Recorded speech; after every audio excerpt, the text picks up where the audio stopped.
amigas y amigos, muy buenas tardes, bienvenidos a una nueva edición de Por la Seguridad Jurídica aquí en la Tienda La Poderosa. ¿Cómo están? Disfrutando, por supuesto, de las fiestas patrias, 196 aniversario de la independencia de nuestra nación, con miras al bicentenario 2021. Bueno, esperemos que hayan disfrutado, amigas y amigos, de estas fiestas patrias que son las fiestas de la peruanidad. Siempre los peruanos tenemos que ser firmes y felices por la unión, ¿no? Así como se despidió ayer el presidente de la República en su discurso, el cual va a ser analizado el día de mañana en nuestra programación del Ciudadano Tiene la Palabra, grabándole un poquito a la doctora su programita para hacer el anuncio el día de mañana. Doctora Clara Carnero, nuestra directora jurídica y general de nuestra programación por la seguridad jurídica aquí en la Tienda La Poderosa. Le damos la más cordial de las bienvenidas. Doctora, ¿cómo está? Muy buenas tardes. ¿Cómo estás, Ángel? ¿Cómo están Radio Escuchas? Como siempre, hoy sábado, que es 29 de julio, celebrando, como tú dices, el Día de la Peruanidad, y con la equivocación acá de la ministra de Educación con el tema de las... Del Libertador Simón Bolívar, ¿no? Bueno, ya pidió disculpas. Bueno, dijo que había que votar aquel que ha sido responsable, pero ella es responsable política porque debió haber revisado que esta noticia no salga de esa manera, ¿no? Es un grave error realmente que no debería volver a suceder. Bueno, hoy día tenemos una invitada muy especial. Sí, en nuestro programa por la seguridad jurídica. En el subsegmento El Notario Te Saluda, pero esta vez El Notario Te Saluda tiene un entorno internacional. Así es. Nosotros pertenecemos al notariado latino, y en el notariado latino ahí prácticamente están todos los países de Latinoamérica, ¿no? Y está Europa. Hay otros países también de otros continentes que ya piden estar en el notariado latino. Hay notariados latinos que guardan ciertas diferencias, por ejemplo, en Cuba, porque ahora tenemos una invitada notaria cubana para hablar un tema muy importante que no hemos tratado aquí en estos programas por la seguridad jurídica, que se llama el tema de la copropiedad. Y tenemos muchas copropiedades y hay gente que pregunta mucho sobre este tema, y es el tema que vamos a abordar esta tarde por Isel Díaz Pérez, que ha venido desde Cuba, desde un lugar que se llama El Cotorro. O sea que nos va a hablar, nos va a cotorrear. Pero no es política. No es política. O sea que nos va a cotorrear sobre la copropiedad, ¿no? Ajá. Tú sabes que cuando las personas, los padres fallece uno de los padres, fallecen los dos padres, inmediatamente heredan los hijos, y ya esto genera una propiedad, una copropiedad, que muchas veces da dolores de cabeza, Ángel. Otras veces no, porque a veces los hermanos todos se ponen de acuerdo, se generan las copropiedades en las asociaciones que compran un terreno y que luego tienen que adjudicar las propiedades a quienes aportaron para comprar esos terrenos, y hay una serie de copropiedades, y sobre eso nos va a hablar nada más y nada menos que nuestra invitada especial de esta tarde, que se llama Isel Díaz Pérez. ¿Cómo estás, Isel? Bienvenida a nuestro programa por la seguridad jurídica. El Notario Te Saluda. Muy buenas tardes, doctora Clara y amiga. Muy buenas tardes, Maldonado. Es un placer para mí estar en estas fiestas patrias compartiendo con ustedes y compartiendo en este programa de Radio Latina por la seguridad jurídica. Y efectivamente, vamos a hablar sobre la copropiedad en la tarde de hoy. Sí, y yo les quiero comentar algo además, que cuando yo estuve en Cuba, que estuve hace poco, lo he comentado acá también ya en la radio, viendo una capacitación sobre lavado de activos en la Universidad de La Habana, me quedé asombrada de ver cómo los muchachos que estudian maestría estaban muy atentos, conocían, sabían sobre el tema de lavado de activos, por lo menos sabían lo que era el GAFI. Acá hay ministros de Estado y congresistas de la República que cuando tú le preguntas, o por ejemplo, periodistas destacados, como fue Jaime de Altaos en su momento, que preguntaba, ¿y qué cosa es el Gafi? Yo me quedé asombrado de que allá los muchachos sabían qué cosa era el Gafi. Me quedé asombrada también, Ángel, de ver que a la salida del país a ti te chequean tomándote una foto, ¿no? Cosa que no sucede en el Perú. O sea, en eso están mucho más adelantados. Y había un muchacho ahí de migraciones que se me acercó cuando yo estaba ya en la puerta en la sala de embarque y me reconoció. ¿Y por qué me había reconocido? Porque me habían tomado la foto, cosa que no existe en el país. O sea, que hay cosas que en Cuba, a la que a veces no damos el crédito de que puede estar de alguna manera adelantado, hay cosas en las que nos llevan ventaja, sobre todo en esto, por ejemplo. Todos sabemos también que nos llega ventaja en todo lo que se refiere a lo que es salud, ¿no? Educación. A lo que es salud, a lo que es educación, también, ¿no? A lo que es deporte. Y ahora vamos a hablar de este tema de la copropiedad. Y entonces, para que nuestros radio escuchas estén enterados, doctora Isel Díaz Pérez, colega notaria de Cuba, ¿qué cosa es la copropiedad?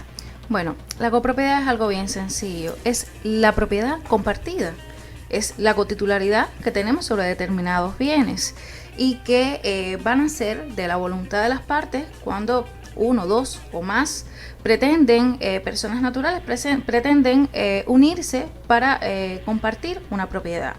Y también por mandato legal y en caso de las sucesiones al fallecer el titular de un bien donde haya dejado como herederos a varias personas que son las instituidas por él y que son las que van a unirse a formar una copropiedad sobre el bien hereditario.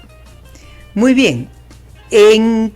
Entonces, las situaciones en las que se origina la copropiedad normalmente, como lo he mencionado desde un principio, es cuando, y esta es la más común de todas, la más común es cuando uno de los padres fallece y entonces están los herederos y estos herederos generan pues una copropiedad que no es el estado ideal y que lo que se busca es que la copropiedad termine y los herederos o vendan esa propiedad o se la vendan a uno de los hermanos, que sería más fácil, o que qué sé yo, se la vendan también. Se la negocien, la pueden negociar, digamos. Claro, la pueden negociar, ¿no? Normalmente, cuando existe uno de los, no sé si será lo mismo en Cuba, entiendo que sí, cuando es solamente uno de los padres el que muere, ese tiene derecho a vivir en la propiedad hasta el fin de sus días, y aun cuando sea copropietario con los hijos, no pueden sacar a ese cónyuge de esa propiedad. ¿Es así como funciona también en Cuba? Claro, nuestra ley general de la vivienda, o sea, prevé algunos supuestos en los que no se puede, o sea, sacar a la persona de la vivienda porque reúne los requisitos de convivencia o porque son herederos especialmente protegidos, porque son personas incapaces que, o sea, que dependen, hay que darles el abrigo que supone la convivencia. Bien, eso es muy importante. ¿Por qué? Porque muchas veces las personas que se quedan solas, esos cónyuges que se quedan solos, que ya su pareja falleció, los hijos ya se creen absolutamente dueños de la totalidad de la propiedad y lo que quieren es sacar al padre o a la madre que ya está anciano y lo quieren, digamos, mandarlo a un asilo o ponerlo en un extremo de la propiedad, cuando él tiene derecho a vivir en la totalidad de esa propiedad. En realidad, hasta que él fallezca, aun cuando no tenga la totalidad del bien, él tiene derecho a vivir en la totalidad del bien. Y lo que hacen los hijos es abusar de esos padres, ¿no? Y pretender, ellos empiezan a construir, empiezan a ejercer derechos que todavía no están en sus manos. Menos aún si el padre ha atestado, ¿no?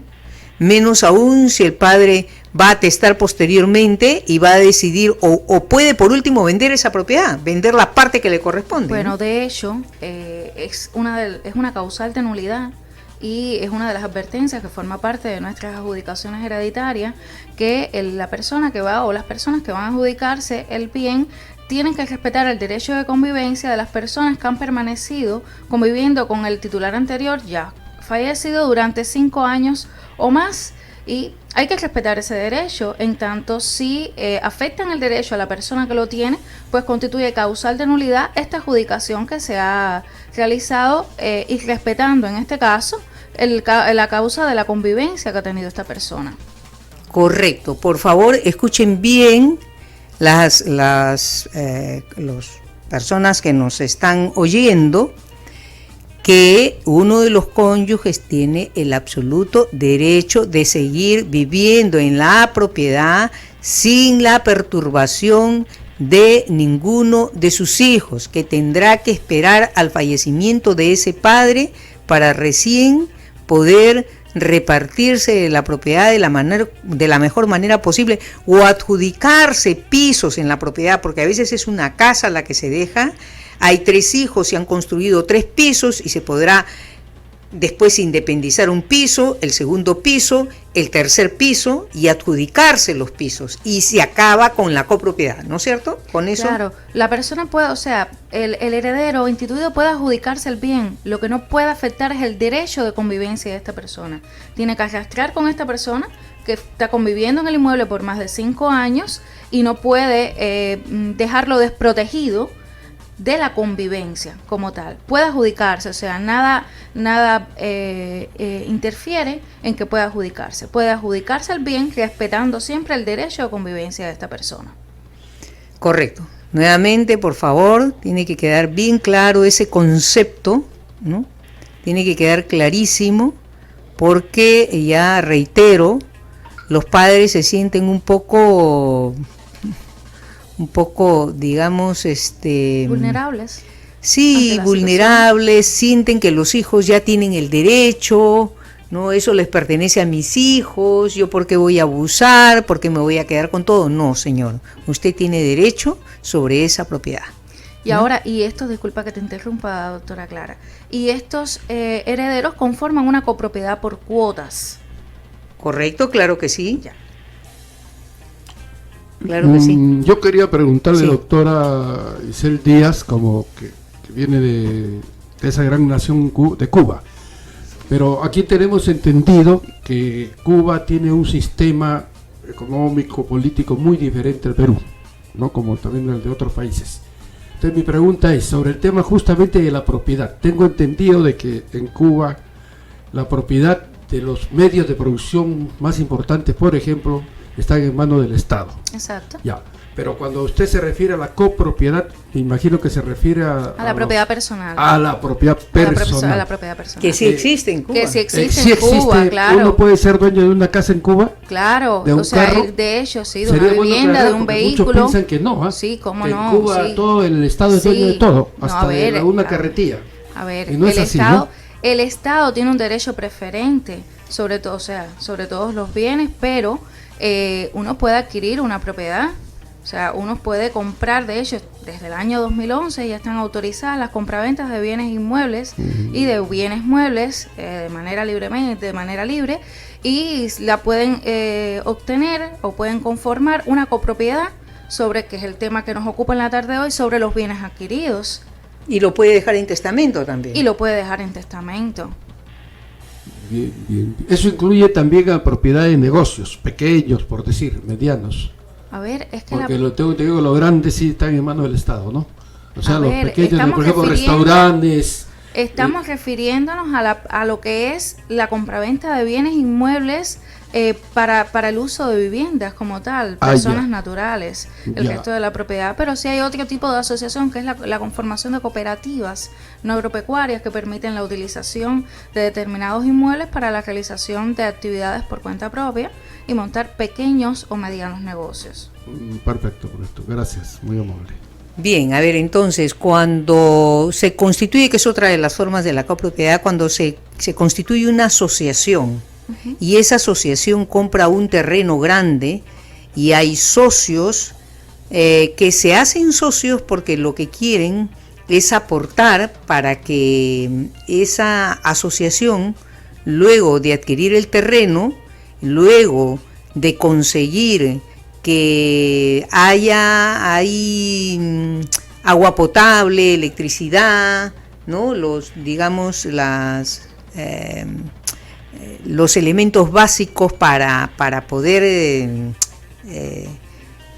vivir, ¿no es cierto? Se adjudiquen después, una vez que se le den los lotes, puedan construir y se puedan en principio adjudicar los lotes para que cada cual pueda construir después. ¿Eso existe en Cuba? ¿Cómo claro, funciona? O sea, siempre con la autorización de la Dirección Municipal de la Vivienda, que es el órgano del Estado que rige el otorgamiento de las correspondientes titularidad en concepto de derecho perpetuo de superficie sobre determinada terreno, y a partir de ahí la persona solicita la licencia correspondiente para edificar una vivienda sobre el terreno adquirido, que es el título originario. El título originario es la compra de un solar yermo o de un terreno que puede ser propiedad personal de alguien que haya tenido un terreno en propiedad, o puede ser asignado por el Estado.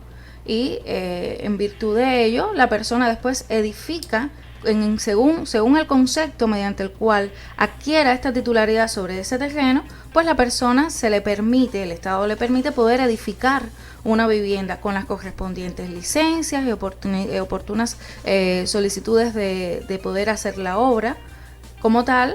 Después puede edificar su vivienda. Claro, o sea, ya cuando se urbaniza, exacto, ¿no es cierto? Se urbaniza, tienen agua potable, tienen pistas, tienen electricidad, entonces las personas ya se les adjudica a cada cual un terreno, ¿no? Ya no pertenecen a ese gran terreno, a esa partida inicial, para después subdividirse cada cual, obtener su propia partida, lo que se llama la independización. Y sobre ese terreno ya independizado, cada cual, siempre y cuando exista ya el terreno esté urbanizado. Hay un límite de metros cuadrados de superficie total que se le asigna a cada persona. ¿Y cuál es el límite? De 250 metros cuadrados. ¿Cuánto? 250 metros cuadrados es el límite de derecho perpetuo de superficie. Pero es bastante, ¿ah? Sí, cómo no. 250 metros cuadrados sí. Es una vivienda. Para hacer hasta un edificio. Pero hay personas que tienen terrenos en propiedad porque lo heredaron de sus padres, claro, que pueden tener incluso mayor dimensión. Y si está, si está inscrito previamente en el registro de la propiedad este terreno, la persona puede solicitar la correspondiente licencia de obra para edificar un inmueble en él. Claro, claro que sí. O sea, ya vemos que en Cuba no era como lo pensaban. Como los pintaban, ¿no? No es. No, o sea, porque a veces hay ciertas campañas también en realidad, ¿no? Políticas, más de otro, ¿no? Digamos así. Y a veces, Ángel, puedes ir a comprar tu terreno allá en... Lo único, el requisito es ser ciudadano cubano. A ver, acá necesitamos escuchar a nuestra colega notaria cubana. Cualquiera no puede ir entonces a comprar. Puedes ir allá te recibimos. Cualquiera no puede ir a comprar un terreno. A ver, ¿cuáles son los requisitos para adquirir una propiedad o para adquirir una propiedad, ya sea una casa, un departamento o un terreno? O sea, lo primero es ser ciudadano cubano. O sea, tener el título de propiedad previamente inscrito en el registro de la propiedad inmobiliaria. Claro, pero si lo compras ya lo inscriben en el registro de la propiedad inmobiliaria. Para comprarlo, el requisito para poder comprar un inmueble tiene que estar inscrito en el registro de la propiedad. Claro. El carnet y portar el carnet de identidad. Ya. Un carnet de identidad. O sea, quien tiene, digamos, un carnet de extranjería. Si tiene la condición de residente permanente en Cuba, sí puede. Se equipara a un nacional cubano. Correcto, y entonces es la única forma. Es la única forma en donde uno pueda adquirir una propiedad, cualquiera que sea. Si tiene un pasaporte, ¿no lo puede hacer? No, para nada. ¿Con un pasaporte? No. De ninguna manera. No. O sea, no hay forma de que uno lo haga con un pasaporte, ¿no? En cambio... acá cualquiera de cualquier país viene y compra propiedades. A veces no saben ni siquiera el dinero de dónde procede. No solamente eso, activos, no solamente eso, Ángel. Tienen grandes hoteles, construyen grandes hoteles acá. Sino que además, como yo lo he repetido algunas veces acá, quien ingresa al país con pasaporte, nadie nos asegura que aquel que ha ingresado en el país con un determinado pasaporte sea quien dice ser. Y esto nos lo ha dicho el propio Migraciones. O sea, nosotros no le podemos asegurar que quien ingresa con un pasaporte al país sea quien dice ser. O sea, eso es un talón de Aquiles para los notarios peruanos, porque además no hay forma de identificar a esa persona. O sea, puede esa persona utilizar un pasaporte falso, un nombre falso, ¿no? Y nosotros no sabemos realmente si le corresponde a esa persona. En cambio, con un carnet de extranjería hemos avanzado un poco porque tenemos la foto, tenemos la firma, tenemos la huella que no se nota casi, pero podría venir una persona, su gemelo, su mellizo, su hermano, que también se parece mucho. Por ejemplo, yo tengo una hermana, Ángel, que tenemos 1 año de diferencia, sin embargo nos parecemos, tenemos impresiones digitales similares, ella puede firmar como yo y se puede hacer pasar perfectamente por mí. En cambio, el lector biométrico, a nosotros ya eso ha sido superado, para nosotros ese tema ha sido superado. Yo te he contado también que en una oportunidad aparecieron 2 personas en mi oficio notarial para suscribir una constitución de una empresa. Y yo pensaba que eran gemelos, y no eran gemelos. Uno tenía 1 año más que el otro. Firmaban parecidísimo. Las huellas o las impresiones digitales eran parecidísimas.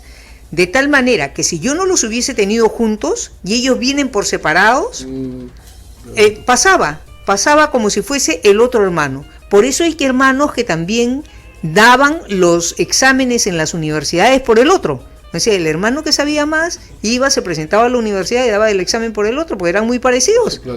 Lo suplantaba. Pero ahora tienes también en las universidades, si no me equivoco, el tema del lector biométrico. O sea, ya no hay forma de que un hermano se haga pasar por el otro, o que un amigo muy parecido a él se haga pasar por el otro e ingrese a la universidad finalmente, ¿no?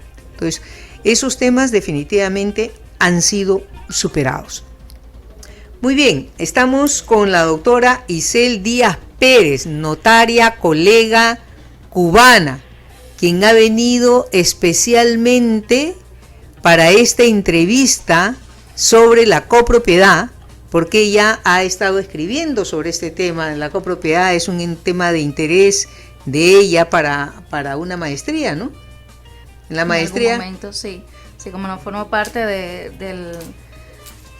la tesis de maestría que en algún momento estuve realizando. Y nada, estos son algunos apuntes de los que fuimos haciendo y que han dado al traste con, interesarme más por el tema de la copropiedad. Bien. Bueno, y también, disculpe, doctora, quienes de nuestro radioescucha deseen formularle alguna pregunta a nuestra invitada especial sobre el tema de la copropiedad, ¿no? Por favor, pueden hacerlo en estos momentos al 441-4512 o al 422-8810. Anoten, por favor, 441-4512 o el 422-8810 para que le formulen en estos momentos una pregunta a nuestra invitada especial, la doctora cubana, ¿no? Notaria cubana, la doctora Isel Díaz Pérez. Y también, por supuesto, aquí a su colega, la notaria de Lima, la doctora Clara Carnero. Sí, doctora. Colega Isel Díaz Pérez, notaria de Cuba. ¿Cómo tendrían que hacer los herederos entonces, donde heredan una propiedad y hay una copropiedad, para terminar, para concluir con esa copropiedad? Bueno, en el mismo momento en el que se formaliza la adjudicación de la herencia, los herederos pueden optar por ceder sus derechos a favor del otro coheredero, o pueden previamente renunciar a la herencia. También pueden hacer uso de la cesión de derechos a favor de un tercero en el propio acto de adjudicación de la herencia y así ceder sus derechos a favor de otra persona. Esa es una de las maneras, de las formas de extinguir esta comunidad. Hay casos en los que va a mi oficio notarial alguno de las personas que todavía no es heredero. Parece que hay una pregunta para la doctora. Sí. A ver. Hay una pregunta para la doctora. Por favor, por favor. Muy buenas tardes. Muy buenas tardes, señor. Sí, su pregunta, por favor. Para la doctora, una pregunta. Dígame, la escucho. Doctora, tenga usted muy buenas tardes. Buenas tardes. Y sea bienvenida acá también en nuestro territorio peruano. Gracias. Quería saber, yo estoy viviendo actualmente, es acá en el distrito que viene a ser Bajo Pontino, y Tengo, digamos, más o menos unos 50 años viviendo en un terreno.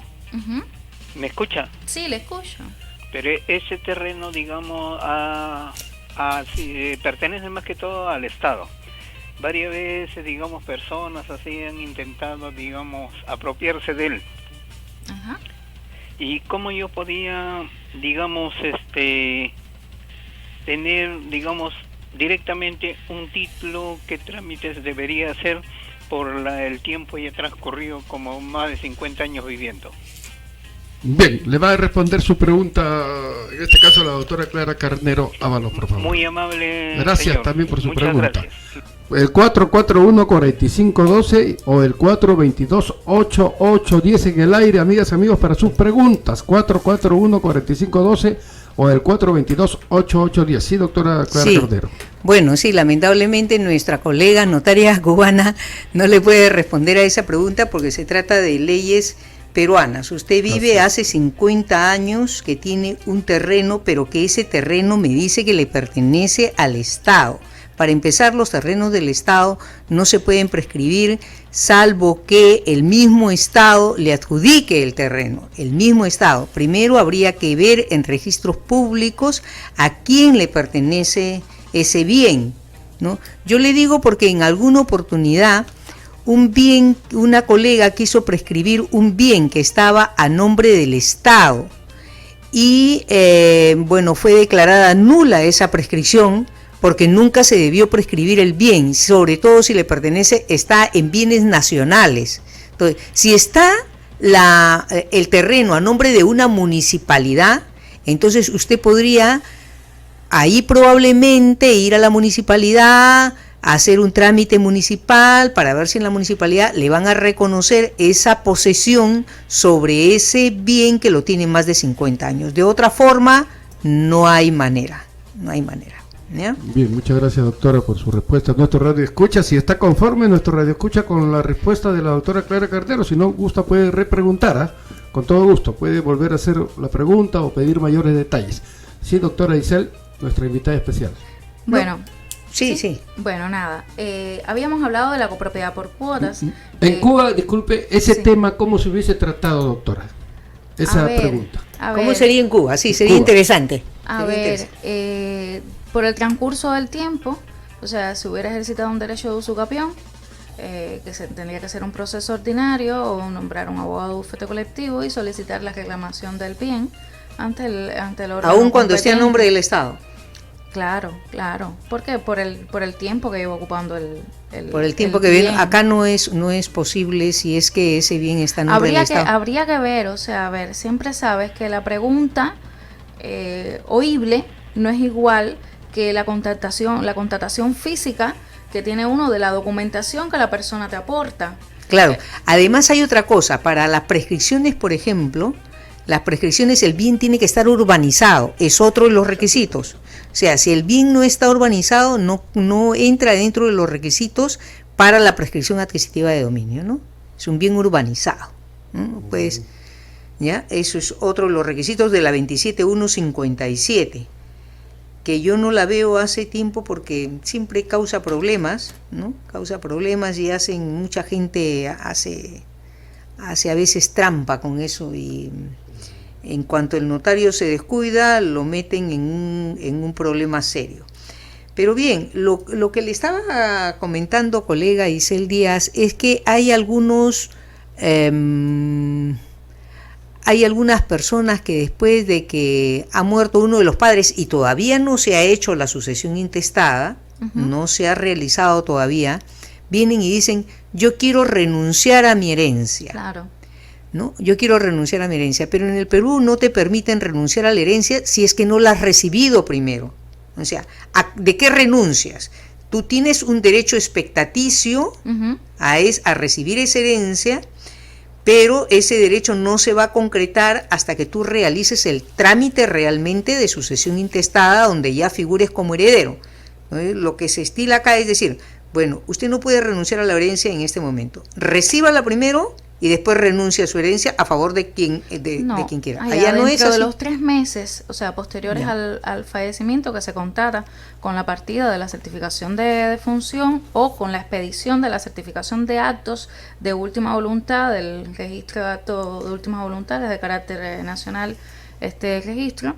Dentro de los 3 meses es permisible que la persona renuncie a la herencia antes de promover el acta declaratoria de heredero y en ese término de 3 meses para que ocupen su lugar y grado sus descendientes. Claro. En este caso, yo supongo que el legislador lo que ha tenido en cuenta aquí es, oye, yo no sé cuántos herederos son ni qué porcentaje te va a tocar a ti. Pero lo que renuncia es a ser declarado heredero. A ser declarado. Renuncia a la condición de ser declarado heredero. O sea, es realmente lo que se renuncia. Claro, también existe acá el hecho de que el cónyuge tiene que estar de acuerdo para esa renuncia de la herencia. O sea, porque de alguna forma le afectaría a él. Hay algo, me parece haber leído algo en el código, no recuerdo bien, pero me parece haber leído algo al respecto. Sí, parece que hay una pregunta más. Una pregunta. Muy buenas tardes, ¿cómo están? Muy buenas tardes, señor. Le agradezco, digamos, la repregunta que usted me está formulando. Con todo gusto, por favor. Ya, el terreno acá, digamos, en sí, así como le he manifestado, lo que quiero saber yo es que, digamos, en forma legal, ¿cómo puedo yo también pagar mis impuestos, pagar todas estas cosas para poder, digamos, tener una vivienda ya más decorosa, mejor, porque el inmueble, digamos que todos son su pared de adobe, como es acá de quincha adobe, como es acá en este distrito. Entonces lo que quiero tener es algo un poquito más seguro y mejor. ¿En qué distrito vive, señor? ¿En qué distrito vive? Ese es en el distrito Japontino de Rima. En el Rima, Japontino del Rima. ¿Tiene agua potable, tiene luz, tiene todo? Sí, eso sí, agua y luz sí hay. ¿Usted sabe en los registros públicos a nombre de quién figura ese terreno? ¿Quién es el propietario? Mire, esto he visto que en registro público pertenece, ¿cómo se llama esta? Mejor dicho, al Estado, lo que viene es bienes nacionales. Ah, bienes nacionales, como le decía, bienes nacionales. Es un poco difícil en bienes nacionales que puedan los bienes nacionales, ¿no? Sí, son intangibles, es un poco difícil, ¿ah? Yo creo que por ahí la tiene muy, muy, muy difícil. Tendría que ir al mismo bienes nacionales y hablar en bienes nacionales sobre esa posibilidad de decir que usted vive 50 años ahí, hablar con un abogado y ver cómo puede resolver, si hay fórmula de solución a su posesión de 50 años. Sí, porque a mí me hice una vez una consulta, así como lo estoy haciendo también con con 3 abogados. Me dice, esto lo puedes hacer en forma notarial, digamos, comprando este inmueble y afianzándote por el tiempo de vivienda que has vivido ahí. Claro, sí, pero siempre y cuando bienes nacionales de su visto bueno.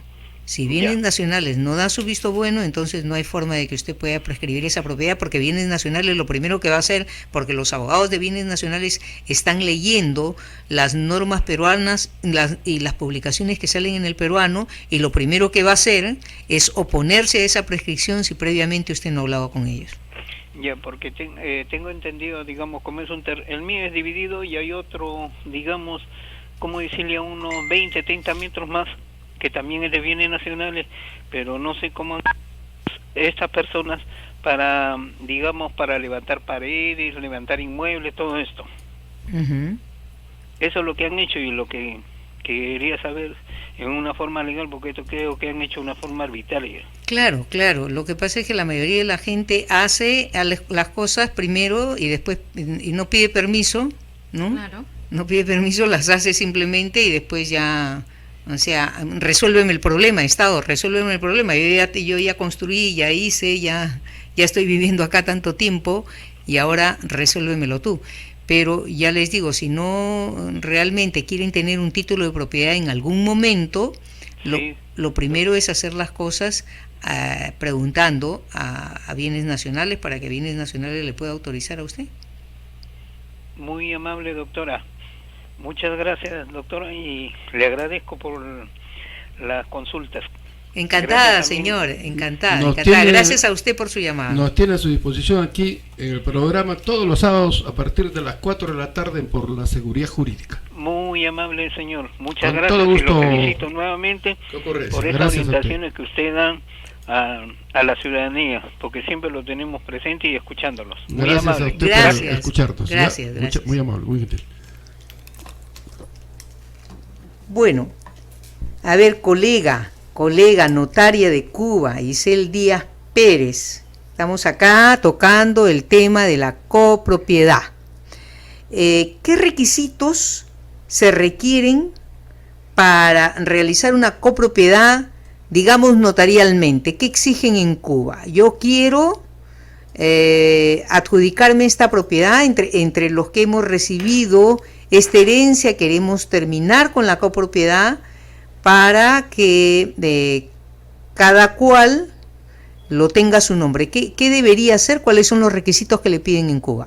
Bueno, si partimos de que es una adjudicación hereditaria, de lo que estamos hablando, y hay varios herederos instituidos, lo primero es presentar el título de propiedad, que debe estar previamente inscrito en el registro de la propiedad, actualizado el título, el carnet de identidad de los herederos, el título sucesorio como tal, que es lo que los legitima como herederos instituidos de la persona, que bien puede ser un acta de notoriedad de declaratoria de herederos o un testamento, según lo que haya dispuesto la persona, si dispuso distribuir su herencia a través de un testamento, y si murió intestado, bueno, con lo que ya te comentaba, el acta de declaratoria de herederos y el carnet de identidad de todos los herederos llamados a la herencia, que en este caso o pueden adjudicarse todos en copropiedad, o pueden ceder derechos unos a favor de otros, o pueden vender sus derechos hereditarios. O sea, la cesión puede ser gratuita u onerosa.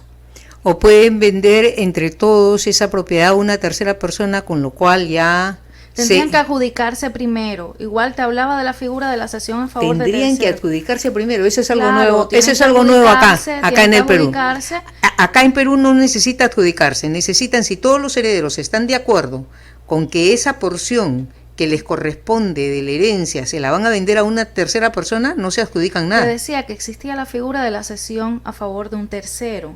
O sea, que es una variante de la cual no nos gusta abusar, porque indiscutiblemente siempre deben haber otras cuestiones a analizar.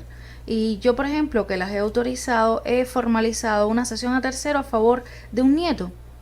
O sea, que ha convivido en el inmueble. En esos casos, o sea, prefiero siempre hacer la adjudicación cuando le va a preceder después una compraventa del bien. Ya. Y esta adjudicación después hay que pagar el impuesto correspondiente por la adjudicación hereditaria e inscribir en el registro de la propiedad. Claro, pero digamos que ustedes dan dos pasos, ¿no es cierto? Primero la cesión y después es la venta. Claro. Es la venta. Sí. No, acá en Perú, si son varios los copropietarios, varios los que han adquirido ese bien por sucesión y están en la partida del inmueble ya como herederos en la parte proporcional que les corresponde, que vienen a ser partes iguales si es que no se ha dejado testamento, entonces son herederos Juan López García, con Juana López García, con Irene López García, con Ángel López García, los cuatro están como propietarios de ese bien, esos cuatro se lo venden a una tercera persona. Claro, en pero vuestro caso lo no que es tenemos configurado es adjudicación y cesión, y ya la palabra cesión lo dice. Estoy cediendo el derecho, no estoy vendiendo. Si ya se tratase de una venta, pues entonces habría que adjudicar el bien a favor de un heredero o varios herederos, y después entonces que se inscriba el título en el registro de la propiedad y esta adjudicación, que es para que nosotros ya eso es habría complicado. Entonces que hacer una compraventa de vivienda como tal, o del bien inmueble. O sea, previamente entre ellos se tienen que adjudicar. Claro, la cesión también puede ser después que existe el título sucesorio, han sido declarados los herederos, pues pueden ceder sus derechos hereditarios a favor de uno de los coherederos. Se adjudican el bien y luego entonces, después que se inscribe el título, se procede al acto de compraventa. ¿Y cómo? Hay más pasos, definitivamente hay más pasos. Claro, doctora, ¿cómo se adjudica? Porque es que la otra figura es cesión, o sea, no es venta. Estamos hablando de adjudicación y cesión a favor de un tercero. Y ya la palabra lo dice, cesión, te lo estoy Claro, dando. lo que pasa es que, por ejemplo, acá hay registros públicos y el notario te cobra por cada acto jurídico que tú realizas. Entonces, y mientras más actos hayan, más tiene que pagar la persona por la cantidad de actos. En cambio, si tú haces un solo acto, o sea, venta, todos estos copropietarios le venden a es un solo acto, compra-venta. Claro, claro. Es compra-venta. El cálculo en Cuba, doctora, yo mi curiosidad como periodista, porque Cuba pues también es otro sistema diferente peruano, ¿no? Pero veo que casi es parecido también. No es parecido porque es el notariado latino. El notariado latino. Ya lo hemos hablado en otras oportunidades. Claro, pero yo le hago una pregunta. ¿Cómo se calculan los costos de venta de un bien inmueble? Por ejemplo, aquí en el Perú casi es a ojo de buen cubero, no hay peritajes o muy poco, ¿no? Bueno, pues muy interesante su pregunta. Recién hemos tenido desde el 11 de mayo una legislación, o sea, en la que establece unos valores mínimos referenciales, que sé que en España, no sé acá en el Perú, existen valores mínimos referenciales para la venta de los bienes sobre los cuales la persona no puede vender por debajo de este valor mínimo referencial que establece la ley y que varía en correspondencia con las características físicas y constructivas del inmueble. O sea, son varias tablas, varios anexos que forman parte de esta legislación y que varía en correspondencia con las características del inmueble. Sí, en principio, a ver, las municipalidades le dan un valor a las propiedades, claro, ¿no es cierto? Entonces tú pagas esos impuestos a las municipalidades que anualmente, como tú sabes, te envían tu HR, tu PU, ¿no? Y tú tienes que pagar tus impuestos al año, que te lo pueden fraccionar trimestralmente, pero cuando tú vas a vender la propiedad tienes que haber completado el monto de los arbitrios, de la baja policía y de este impuesto municipal por el cual tú no recibes absolutamente ningún servicio del Estado, porque no lo recibes y sin embargo tienes que pagar este impuesto, y ahí te sale el valor de la propiedad. Ese es el valor de la propiedad. Ese valor de la propiedad no es realmente un valor comercial. Claro. El valor comercial siempre está por encima de ese valor que le ha puesto la municipalidad, pero en principio tú no deberías vender por debajo de ese valor, ¿no? Y registros públicos, por ejemplo, no te acepta si tú pones en una minuta que la municipalidad te ha puesto que el inmueble vale 100.000 y tú pones que lo vendes en 80.000, donde no hay una lesión, por ejemplo, pero donde no se justifica que tú lo vendas a un precio menor al valor, claro, en registros públicos te va a tomar el valor municipal, de todas maneras, no te va a tomar el valor que tú le has puesto. Bueno, y los valores en el Perú se cotizan en dólares, no sé si en Cuba también. No, en Cuba existe, pesos, ¿no? Hay una moneda que es la moneda nacional, toda la venta es en dólares, en la cual se efectúa la venta de los bienes, pero que igual no puede ir por debajo de ese valor mínimo, que tampoco tiene nada que ver con la tasación oficial que tiene el inmueble. El inmueble tiene un valor que el Estado establece, pero el precio del que estamos hablando, el precio de venta, tiene que ser por encima o igual a este valor mínimo referencial, porque a partir de ahí el usuario, tanto comprador como vendedor, las partes del contrato van a pagar los impuestos correspondientes. Exactamente. Y entonces, para evitar que se evada esta acción fiscal, que es la de pagar el impuesto, pues simplemente se establece el mínimo referencial. Y ahora hay dos tributos acá que se pagan. El comprador paga lo que se llama el alcabala, que es el 3% del valor de la propiedad, y el vendedor paga el impuesto a la renta siempre y cuando tenga ganancia de capital, que viene a ser del 3% del valor de la propiedad. ¿Ustedes tienen algo similar? Claro, el vendedor paga un impuesto por ingresos personales, y el comprador paga un impuesto por transmisión de bienes a su herencia, nombre. Claro. A su nombre. Claro. Y usted, entonces es sí, el 4%, o sea, se pagan los impuestos el 4% sobre el valor del bien. El 4% sobre el valor de venta. Paga el comprador. Ambas partes, tanto vendedor y comprador. Ya, uno viene a hacer, digamos, el alcabala y el otro viene a hacer el impuesto a la renta, algo así como se llama ya. Claro, sí, no, es este nombre que te estoy diciendo. Impuesto sobre ingresos personales. Ya que ese es del vendedor. Claro, el que vende. Y el que compra, impuesto por transmisión de bienes y herencia. Pero el impuesto es el tipo impositivo es el 4%, sobre el valor del precio de venta declarado. Que ese precio de venta no puede ser inferior al valor mínimo referencial. Tiene que ser igual o superior a este mínimo referencial que establece la ley. Claro. Interesante, disculpe, muy interesante, doctora, realmente. Bueno, la verdad que nos estamos percatando pues que hay una similitud enorme, ¿no? Por lo que es el notariado latino. Claro, no hay diferencias, ¿no? En este tema, ¿no? Claro.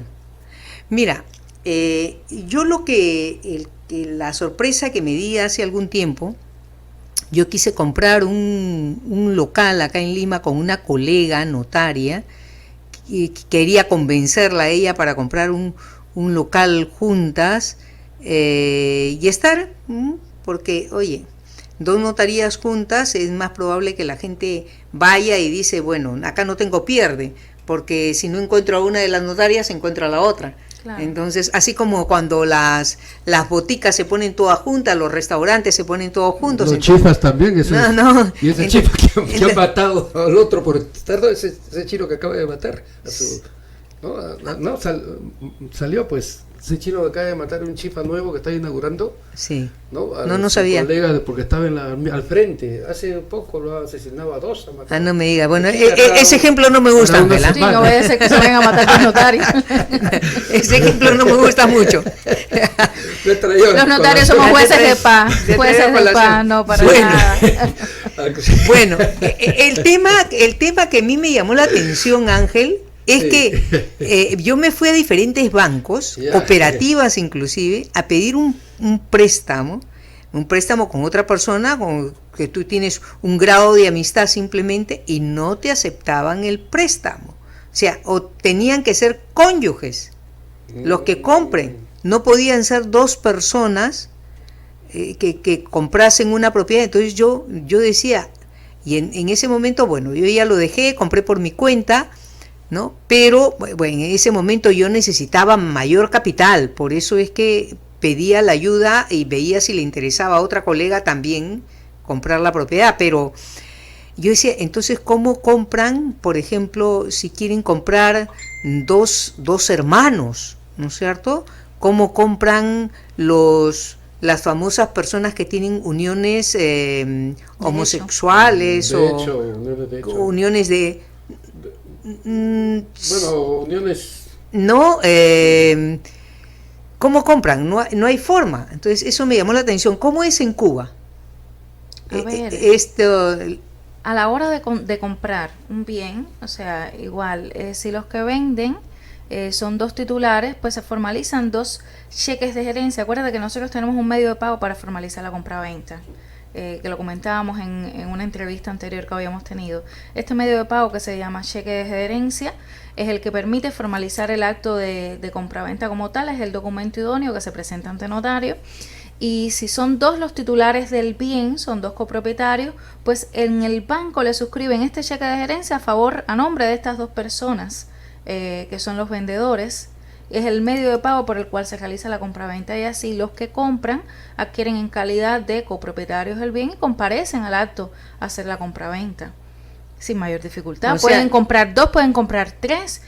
Igual te digo, quienes compran, si no tienen vínculo alguno, pues devienen en copropietarios por cuotas, y si es un matrimonio el que compra, se está originando una comunidad matrimonial de bienes, que es la otra forma de copropiedad, que es la copropiedad en mano común. Claro. Ahora hay un tema que me interesa, colega notaria de La Habana, Cuba, Isel Díaz Pérez, quien está con nosotros. ¿Por qué es conveniente que la copropiedad acabe? Que concluya una copropiedad. ¿Por qué podría ser conveniente? O de repente no es conveniente que concluya, o de repente es conveniente que persista la copropiedad. ¿Qué opinión le merece, colega? A ver, desde el punto de vista doctrinal, lo veníamos conversando en horas de la mañana, desde el punto de vista doctrinal al derecho le interesa que exista un titular, pero desde el punto de vista de las partes como tal, nada limita que puedan existir tantos titulares, tantos cotitulares sobre un bien, pueden ser más de 2, 3, 4, todos los cotitulares que puedan existir sobre un bien, que en fin la cotitularidad recae sobre un bien en específico y se habla de una pluralidad de sujetos y una unidad de objetos. Ya, bien, yo normalmente, Ángel, lo que recomiendo siempre en el Perú es que la copropiedad acabe. ¿Por qué? Porque cuando hay dos o más propietarios, y esto ha sucedido más de una vez, ahora ya no existe tanto porque los bancos no te prestan a un copropietario, no le prestan, o le prestan a los dos sobre la propiedad, pero a un copropietario. Yo tengo mis acciones y derechos sobre este bien y quiero sacar un préstamo sobre mis acciones y derechos, y no te lo dan, y ya no te lo dan. O sea, cuando lo quieres hacer, lo tienen que hacer los copropietarios de ese bien. Entonces, antes sí ha existido, ¿y qué ha pasado? Que ese copropietario que ha hipotecado las acciones y derechos que le pertenecían, ha embargado el bien, pero el bien no venía embargado sobre sus acciones y derechos, sino sobre la propiedad, porque es la propiedad en su conjunto. Como la propiedad no está subdividida, no está partida, entonces ese embargo va sobre la totalidad de la propiedad, con lo cual afecta al otro copropietario, que en el momento en que él quiera vender sus acciones y derechos, nadie se la va a comprar porque tiene un embargo sobre ese bien. Claro. Y te lo digo en carne propia. Cuando yo trabajaba en el banco hipotecario, en alguna oportunidad yo quise adquirir una propiedad que se encontraba en Miraflores, allí por donde atacaron Abimael Guzmán con... en Tarata. En Tarata, justamente en Tarata. Yo quise comprar una propiedad en Tarata, te estoy hablando hace 35 años atrás o más, antes de que sucedan los hechos que sucedieron en Tarata. Bueno, a buena hora que no la compró. Sí, a buena hora. Bueno, el tema es que cuando quise pedir el préstamo en mi banco, que era el banco hipotecario, el abogado del banco lo observó porque el constructor había solicitado un préstamo para construir ese edificio y no lo había terminado de cancelar. Y como no lo había terminado de cancelar y estaba en la partida matriz, esa deuda que estaba en la partida matriz había corrido a todas las demás partidas. Disculpe, doctora, o sea, parece que hay una pregunta. ¿Cómo está? Buenas tardes. ¿Aló? Buenas tardes, sí, estamos en el aire, puede preguntar.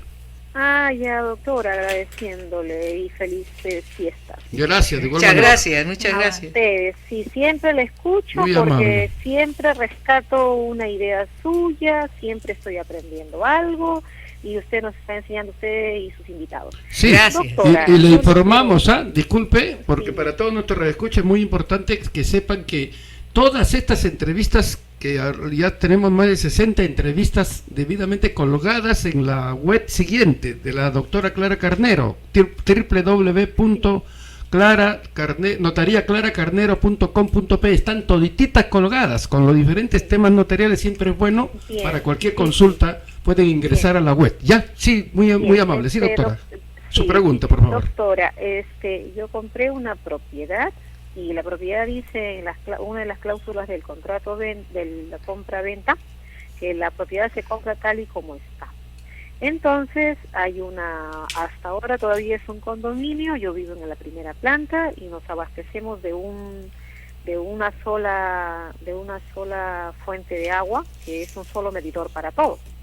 Ahora dice que la dueña ha vendido los departamentos a diferentes familiares. Se me ha acercado una sobrina de la propietaria, de que me hizo la venta del departamento, y me dice: señora, todos los departamentos ya se van a independizar, por lo tanto le vamos a tener que quitar el servicio de agua. El medidor de agua lo vamos a tener que anular. Entonces yo digo, es arbitrario porque yo he comprado el departamento con abastecimiento de agua. Entonces yo he tratado de comunicarme con la expropietaria y me dice que no, indefectiblemente no, se ha cerrado, que me dice, no señor, usted tiene que sacar su medidor de agua porque esto va a pasar a manos de mis sobrinos y ellos ya van a anular ese medidor de agua. A mí me parece que es arbitrario y abusivo. Bien. Entonces, denme más luces al respecto, ya, doctora, y le traslado toda la admiración que sentimos por usted y todas las congratulaciones y agradecimientos anticipados. Muchas gracias. Muchas gracias. Pero tenemos otra preguntita también. ¿Cómo está? Buenas tardes. Le van a responder. Buenas tardes a la señora doctora. Sí, concreto, porque estamos con el tiempo, por favor. Sí. O sea, mire, usted conoce, por ejemplo, este sitio de, ¿cómo se llama?, de Huaycán, en Horacio Ceballos. Por ejemplo, usted hablaba de ¿no?, de, ¿cómo se llama?, de los títulos. Tengo una familia, por ejemplo, que ha comprado un inmenso terreno, ya han comprado. Entonces resulta que este señor, por ejemplo, no les ha titulado ninguno, pero muchos de ellos han terminado ya de pagar, solamente les ha dado contratos de compra y venta. Entonces yo tengo una, no digamos, piensa mal de aceptar, yo tengo una leve sospecha. ¿Qué puede pasar si este señor, digamos, saca un crédito a nombre de todo ese terreno, pero cuando ese terreno ya tienen dueños y esos dueños han pagado ya? ¿Por qué este señor, digamos, no los titula? Esa sería mi pregunta, doctora Bracha. Ya, muchas gracias. Le van a responder. Sí, bueno, ya.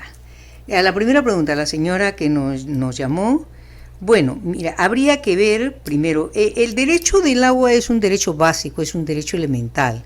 Inclusive si les cortan el agua pueden denunciar penalmente a esta persona, pero bueno, ingresar a una denuncia penal es un poco digamos, tediosa, ¿no? Sí, claro, tedioso, además es entrar en una guerra que a veces puede perder también la guerra. No creo que la pierda, pero de todas maneras se tiene ya un enemigo por toda la vida, ¿no?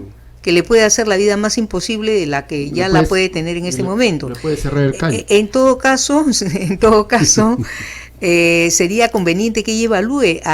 La señora está diciendo que a cada cual le van a poner un medidor. A veces es conveniente tener su propio medidor, porque yo entiendo que si tienen un medidor de agua para todos, están entre todos pagando el monto total de esa agua. Entonces quiere decir que de repente hay una familia que viven 10 personas y que debería pagar más por el agua, y usted tiene 2 personas y que debería pagar menos por el agua, y entre todos están pagando más por la persona que tiene. Ahí tenemos una copropiedad con el agua. Claro, ahí tenemos una copropiedad con el agua, y de repente a usted le conviene más tener un medidor, ¿no? Evaluar eso en vez de hacerle la guerra a la señora, poner su propio medidor que invertirá un poquito más, y de repente eso le conviene más que poder hacer una denuncia penal a la señora por la restricción de un elemento vital como es el agua. Entonces, eso ante la primera pregunta. Y la pregunta del señor, efectivamente, ese temor del señor de que a esa persona pueda pedir un crédito sobre ese terreno es válida.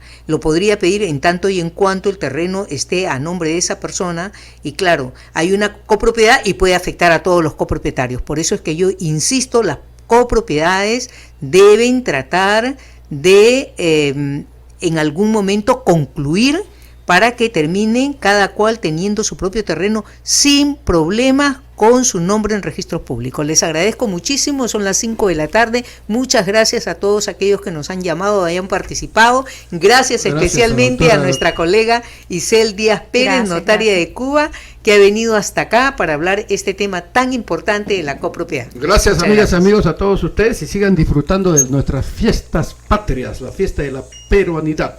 Estamos retornando con ustedes el próximo horario, en el horario habitual de las 4 de la tarde, aquí en Latina, La Poderosa, en Por la Seguridad Jurídica. Muchísimas gracias también al ingeniero Santo Mantilla y a nuestro coordinador general en tecnologías cibernéticas, don François Cristian Rojas Nostroza. Muchísimas gracias.